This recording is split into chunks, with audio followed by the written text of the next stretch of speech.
Hey, welcome home. This is the Irish Roots Cafe, where every day is a holiday and there's always room for one more. Well, this is part of our Movers and Shakers series, our first season. So it's going to be a treat for everybody, trying to find interesting folks who have done things out of the ordinary. And today we're talking with Joseph Manning. I'm going to let him explain a little bit about his history and what he's accomplished and going to the worlds and things like that. How are you, Joseph? I'm doing fantastic. Thanks for having me today. Okay, should it be Joe or Joseph? I go by whatever my parents call me, Joseph. Yeah, I get. Yeah, when you're in trouble, for sure.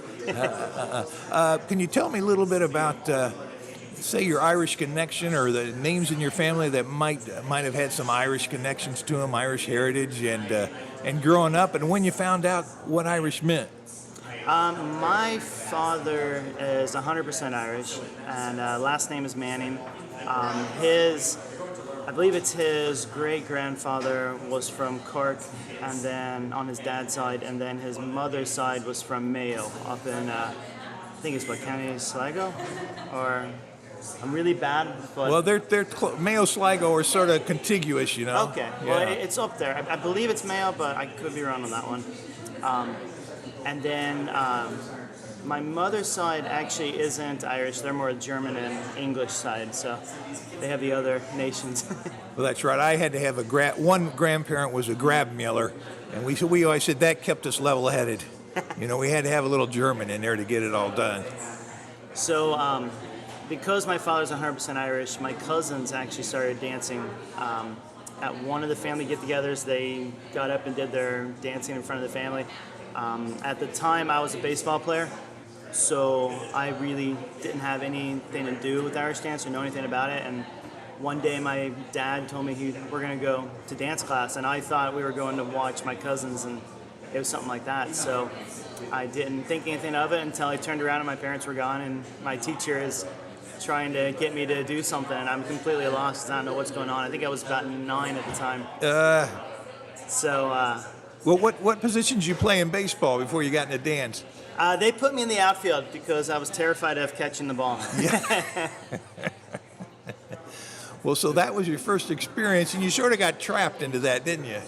It was a bit of being trapped, a bit of honestly not even knowing what was going on at all. Not even just trapped. It was just I was completely lost. Yeah. So I still didn't know what was going on. And Christine, my teacher from Belfast, was trying to get me. She really did a good job convincing me to dance and just, well, here, let's try this until your parents get back. And so I discovered I actually enjoyed it. It was something I was fairly good at. And then my cousins ended up quitting, and I kept going all the way through all the ranks, through making top level competition here in America, making it to international level. At one point, I was ranked 5th in the world overall and #1 in my age group.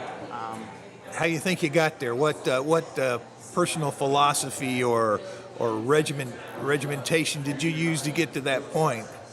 I was never satisfied with anything except winning. So it fueled me every dance class. I worked as hard as I possibly could. I wasn't there to talk to anyone. I was just there to hone my craft and get as improved each day as possible. So it was just a lot of hard work. And I mean, how many hours a day at its peak would you be putting in? I went through waves. So at one point I danced every single day, practicing for 1 to 2 hours a day. Other days it was just go to dance class and practice at dance class. So it kind of went up and down and kind of a bit of a roller coaster. But I would say I averaged probably about 7 to 10 hours every week of dancing, if not more. And how old were you when you went to World? I was actually a senior in high school the first time I went. So I turned 18 in Ireland, which was nice with the abilities that Europe allows us when we're 18. America not necessarily allows it until later. Now, is there a special category you entered in when you did that competition? So in the Worlds, there are 2 categories. There's a group dancing called Cayley dancing, and then there's the solo element. So I only did solos at Worlds. So it was basically anyone my age that is a male, we're competing against each other. And then, it goes all the way from 10 years old up through, 21 and over, for both boys and ladies. It was the solos for me. And that was Christine Orita that that taught you from the beginning. Correct. Christina Rieta from Belfast. Her sisters teach in Belfast to this day. And then she has since died and passed away. Yeah, I know. Everybody felt that in the community anyway. Are there any other personality traits that helped you be successful? Say somebody's out there and they want to go to Worlds. You're telling them 7-8 hours a day on average. Anything else? Concentrate on just one thing. Is that it? I think being coachable is the main thing. Being willing to listen to your coach and your instructor to know that in the end they actually have your best interest at heart, even though they may ride you really hard because they know they can get more out of you than what you may even know that you have. I think that's a big thing. You see a lot of kids with lots of talent that aren't coachable, and they just don't amount to really anything. They don't reach the success that they really could hit. Well, now today you're teaching, aren't you? You've got a school? I have a dance school. I actually took over Christine's dance school when she moved back to Belfast. So I actually, today will be heading to teach dance, and then tomorrow I fly out to Vegas to judge a competition. That's right. You started judging. This is like your third or fourth time now? Yeah, it's the third trip, fourth competition. So I'll be judging in Las Vegas. Actually, Christine's daughter's fetch. Tara, she teaches in Las Vegas, so she's invited me out. Okay, yeah, I'd always heard that, but I'd never followed up that there was a Vegas connection. They had worked there or danced there. Yeah, Christine, when she first came over to the States, was with a traveling show, and they, I don't know if they were based out of Vegas or they just were in Vegas the whole time, but she danced in Vegas. She said she met Elvis and all these people at these parties back in the heyday of Vegas. And then she had a friend from there that moved to Kansas City, married a guy. So she just came to visit and ended up staying and loving it, went to UMKC and just taught here. And then Tara is actually back in the exact same pub, the 9 to 5 Irishman, dancing there in the evenings and then teaching dance. Now, what are your plans from this point? You got to school, you're teaching regularly. What's the next step in your profession? So constantly working on improving the quality of every student to the best that I can. I have a girl that's getting ready to take her exam to be a teacher also, which would help to expand the school and just add some more classes and levels to help out with the overall development of everyone. Judging has helped a lot. It really helps me to get a definite eye-opener into other schools, the way they do things, or to unblind myself from some of my children, the way they have issues. And also, it's just nice to network with other teachers and get to know what they do and how they handle certain situations. So, honestly, just plugging away, just pushing forward.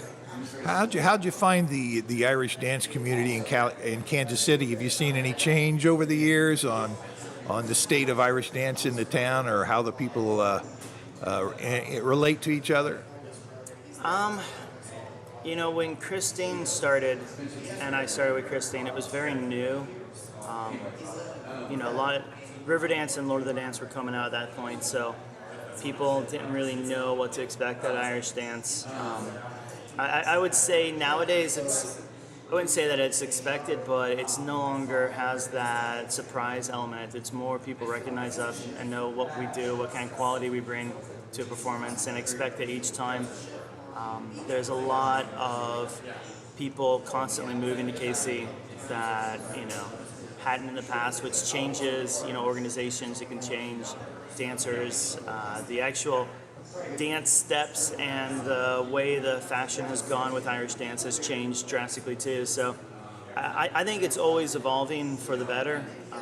I think there are some out there that are upset that it hasn't stayed the way it was for the centuries, but I think that's really a testament to the quality of Irish dance, that people are constantly trying to hone it and improve it. change, make new creations out of old things, and constantly working on changing it. So I love the direction that's going, and KC itself is amazing. Now, if somebody needs to get a hold of you or they want to become a student, how do they do that? Easiest way would be to go to our website. It's www.omirishdance.com, or you could call us at 913-396-3113. And then you're also an IT genius, a webmaster. I'm a front-end developer. I build websites for people, for clients all around the world. I've worked for people in London, India, all over Canada, America, you name it. It's something I really like. It's what I went to college for. And you're on your own on that. You're just doing that on your own too. I do freelance work. There are a couple agencies around the world that I'll do some work for, but most of it is freelance based. Okay. And what do you think of Kansas City? Of Kansas City for web is amazing. There are some phenomenal agencies here that do outstanding work. You have Bernstein and Rain that used to have the Walmart account, so they did their website. You got VML that I couldn't name how many projects they do on a daily basis. And then the freelance community is outstanding. You got groups getting together, meeting for coffee, talking about things they've improved, working on their crafts. So it's constantly changing in KC. It's definitely a nice little IT hub. I mean, I think there's a reason Google Fiber chose us for the first city. It's definitely got something special about the city. Yeah, well, and how that it used to be more important, but everybody used to say Mac or PC. Mac. Yeah, Mac. That's my way too. It makes it easy for me. I don't know. You could probably run either one of them just as well, but I started PC and then I got the blue screen of death where it crashed on me and I never went back. Okay.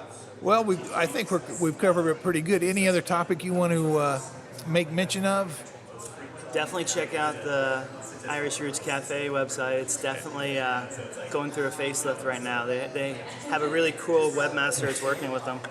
Yeah, I heard he's going to do all the bells and whistles, and it's really going to be an international sensation when it comes out. So you can reach me there too. So that'd be fun to see how many people we actually make contact with on this podcast.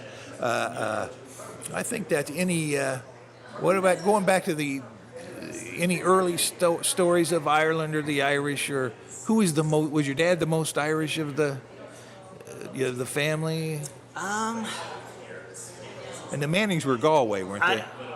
Well, I mean, I don't know if there are some Mannings in Galway. My dad's side was Cork. Okay. And I've always been told when the Irish immigrated into America, they got tired of the accent, so they just said Cork. Yeah. But that we actually are Cork. It's not that kind of a thing. We actually are from Cork.